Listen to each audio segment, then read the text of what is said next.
दूसरे दिन मैं स्कूल आई तो माधुरी गेट पर ही मिल गई। वो एक लड़के से हंस हंसकर बातें कर रही थी। मेरे संस्कार ही ऐसे थे कि मैं जिस किसी स्त्री पुरुष या लड़का लड़की को हंसते बोलते देखती तो मैं उनके संबंधों को लेकर सशंकित हो उठती। मेरा सोचने का नजरिया ही बदल गया था। खड़े माधुरी और किशोर को देखा, मेरे तो होश ही उड़ गए। माधुरी यहाँ किशोर के साथ क्या करने आई है? मुझे कुछ गड़बड़ लगा तो मैं सधे पांवों से एक दूसरे पेड़ की ओर बढ़ गई। मैं उस पेड़ की ओट में आकर खड़ी हुई तो मेरा दिल धड़कना भूल गया।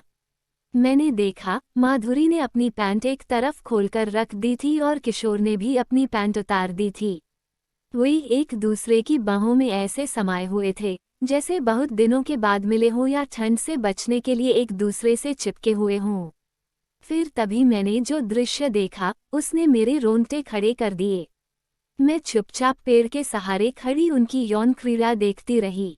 जब वे झाड़ी की ओर बढ़े तो मैं भी पेड़ों की ओट से होते हुए झाड़ी की ओर बढ़ गई। वे तेज तेज कदमों से चल रहे थे, आगे पीछे कुछ भी नहीं देख रहे थे। जब वे झाड़ी को पार कर स्कूल के ग्राउंड की ओर बढ़े तो माधुरी की आवाज सुनाई दी, किशोर तुम पहले जाओ, हम दोनों साथ साथ जाएंगे तो कोई शक कर सकता है। माधुरी यह कहकर इधर ही खड़ी हो गई। किशोर चला गया। किशोर के जाते ही मैं तेज कदमों से आगे बढ़ गई। मैं माधुरी को पकड़ लेना चाहती थी और उससे ये पूछना चाहती थी कि माधुरी तू किस मजबूरी में किशोर के साथ यह खेल खेल रही है। किशोर के जाते ही मैं तेज कदमों से आगे बढ़ गई। मैं माधुरी को पकड़ लेना चाहती थी और उससे ये पूछना चाहती थी कि माधुरी तू किस मजबूरी में किशोर के साथ यह खेल खेल रही है। आखिर मैंने माधुरी को पकड़ ही लिया।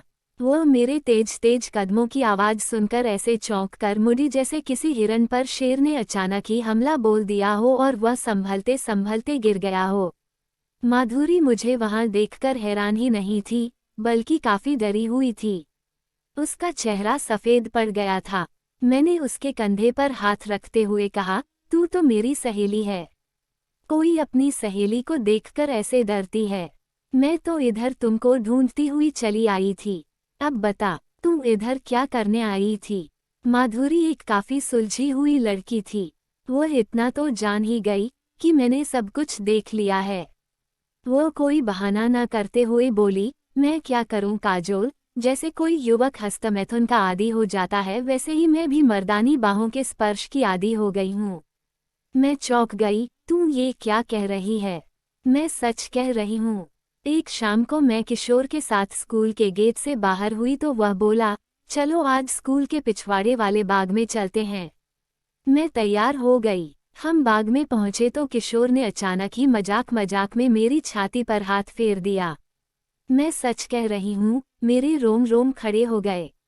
पूरे बदन में सिहरन सी दौड़ गई। किशोर ने एक कुशल खिलाड़ी की तरह फिर दोबारा मेरे पास आकर मेरे कंधे को सहला दिया। पुरुष की बाहों का पहला पहला स्पर्श एक स्त्री के लिए कितना अलौकिक, कितना आनंदमय और कितना सुखद होता है, इसकी अनुभूति मुझे उस दिन ही हुई। अब मैं भी किशोर के शरीर पर हाथ फेरने लगी। स्त्री बाहों के स्पर्श से वह भी पहली बार ही परिचित हुआ था। हम एक दूसरे को स्पर्श करते करते इतने उत्तेजित हो उठे कि हम कब निर्वस्त्र हो गए होश ही न रहा। हम एक दूसरे की बाहों में समाहित होने के लिए इस कदर उतावले हो उठे जैसे छूट रही ट्रेन को पकड़ने के लिए यात्री उतावले रहते हैं। फिर क्षण भर में ही वह सब हो गया जिसके लिए हम एक दूसरे को सहला रहे थे। आंखों में आंखें डाले देख रहे थे और बाहों में आने के लिए बेचैन हो रहे थे। जाने क्यों सहवास के बाद मुझे बड़ा ही अफसोस हुआ, लेकिन मैं अगले दिन खुद ब खुद ही किशोर के पास पहुंच गई। वह भी मेरा ही इंतजार कर रहा था। इस तरह मैं रोज ही इसे न दोहराने का संकल्प लेती हूँ और दूसरे दिन स्वतः ही किशोर के साथ बाग की ओर बढ़ जाती हूँ। यह मर्दानी बाहों के स्पर्श का ही जादू है जो चाहकर भी मैं या किशोर स्वयं को रोक नहीं पाते हैं। हमें इसका चस्का लग गया है। काजोल, हमारे इन संबंधों का जिक्र तुम किसी से भी न करना। समझ लो कि तुमने कुछ देखा ही नहीं है। मैं धीरे से मुस्कराई, फिर उसकी बांह पकड़कर ग्राउंड की ओर बढ़ गई। जब हम ग्राउंड के बीचों बीच मैं बोली, मैं किसी से भी नहीं कहूंगी। मैं तेरी सहेली हूँ। तू तो अभी बहुत ही छोटी है। दुनिया में तो ऐसे भी लोग हैं जो बच्चों वाले होकर भी तुमसे भी गई गुजरी हरकतें करते हैं। जब उन्हें कोई कुछ नहीं कहता तो तुझे कैसे कुछ कह सकता है। मैं ये कहकर घर की ओर जाने लगी तो माधुरी बोली, मेरी दीदी की शादी परसों है, तुम्हें जरूर आना है। मैं मुड़कर बोली, अरे वाह, ये तो बड़ी ही खुशी की बात है। इतनी अच्छी खबर तू अब तक छिपाए बैठी थी। मैं जरूर आऊंगी, लेकिन माधुरी, तुझे या किशोर को इसकी प्रेरणा किससे मिली? मैं जानने के लिए उतावली हो उठी अपने अपने माता पिता से। माधुरी यह कहकर सड़क की ओर बढ़ गई। मैं हैरान परेशान शाम के 6 बजे लौटी तो मम्मी आ गई थी और पापा फिर टूर पर चले गए थे। मैं मम्मी से मिलकर अपने कमरे में आ गई। मम्मी कहीं जाने की तैयारी में थी। उसने मेरे कमरे में आकर बोली, फ्रिज में खाना रखा हुआ है, जब भूख लगे तो निकाल कर खा लेना, और हाँ, मेरा इंतजार न करना। ये कहकर मम्मी चली गई। मैंने उससे ये भी नहीं पूछा कि वो पूरी रात अकेली कहाँ रहेगी, क्योंकि मुझे पता था कि वो पूरी रात वेदांत अंकल के यहाँ रहेगी। वह वेदांत अंकल से अपने संबंधों को मुझ पर जाहिर नहीं होने देना चाहती थी, जबकि मुझे सब कुछ पता था।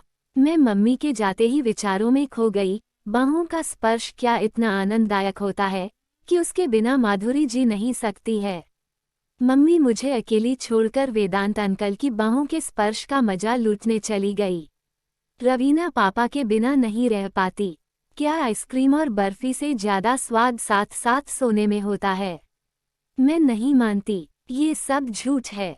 जीवन के सारे सुखों से भी बढ़कर जिस्मानी सुख भला कैसे हो सकता है?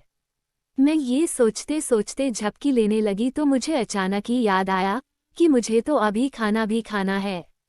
मैंने उठकर फ्रिज खोला, खाना निकाला। भूख तो उतनी थी नहीं। एक आध रोटी खाने के बाद थाली एक तरफ सरकाकर बिना हाथ धोए ही बिस्तर पर निढाल पड़ गई। सुबह आंख खुली तो अखबार पर नजर जा टिकी। खिड़की से जाने कब अखबार फेंक गया था। अखबार के मुख पृष्ठ पर नजर पड़ते ही मुझे तो पसीना छूट गया। हमारे इलाके की एक ऐतिहासिक मस्जिद को धर्मांधों ने ढा दिया था। मैं सरसरी नजरों से खबर पढ़ने लगी। जहां जहां मुस्लिम आबादी वाली कॉलोनियां थीं, वहां वहां क्यों लगा दिया गया था। हमारा घर जिस कॉलोनी में था, वहां मुस्लिमों की संख्या काफी थी। मैंने खिड़की से झांक कर देखा, गलियों में सन्नाटा छाया हुआ था। पुलिस गश्त कर रही थी। मेरा सुबह का सारा प्रोग्राम फेल हो गया। मुझे माधुरी के घर जाना था, इसलिए नहा धोकर किचन में कल की ब्रेड पड़ी हुई थी, उसे सिककर नाश्ता किया और बेडरूम में आकर टी हुई देखने लगी। मैं घूमने फिरने वाली लड़की कमरे में बंद होकर रह गई थी। मम्मी तो अब आने वाली थी नहीं। पापा का भी इंतजार करना बेकार था। हमारी कॉलोनी में कुछ ज्यादा ही क्यों का असर था। मुस्लिम ज्यादा थे। मैं रात को जो किचन में था वही खाकर सो गई। मम्मी तो अब आने वाली थी नहीं। पापा का भी इंतजार करना बेकार था। हमारी कॉलोनी में कुछ ज्यादा ही क्यों का असर था। मुस्लिम ज्यादा थे। मैं रात को जो किचन में था वही खाकर सो गई। रात के 12 बज रहे थे। मैं दरवाजा बंद कर सो रही थी। अचानक ही किसी ने दरवाजा थपथपाया तो मेरी आंखें खुल गई। इस समय भला कौन हो सकता है? मम्मी पापा में से तो कोई होगा नहीं। मैं दरवाजा खोलने के पक्ष में नहीं थी। तभी फिर दरवाजे पर थपथपाहट की आवाज हुई। मैं चौकनी होकर बिस्तर से उठ खड़ी हुई और दरवाजे के पास आकर बोली, कौन है? इतनी रात को परेशान कर रहा है?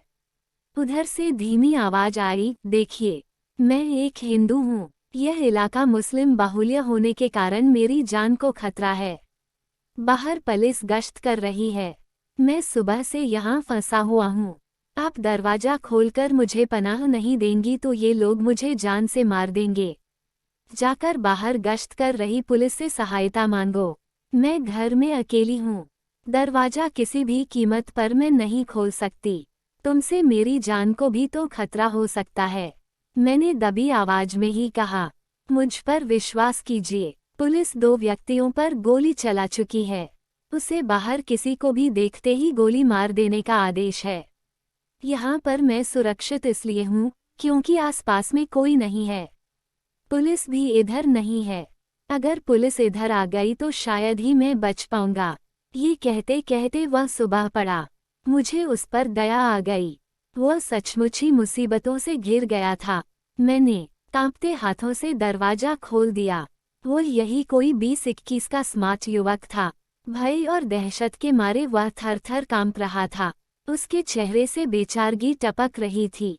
वह कांपते पांवों से अंदर आया और धम से सोफे पर बैठ गया। एक गिलास पानी पिला दीजिए।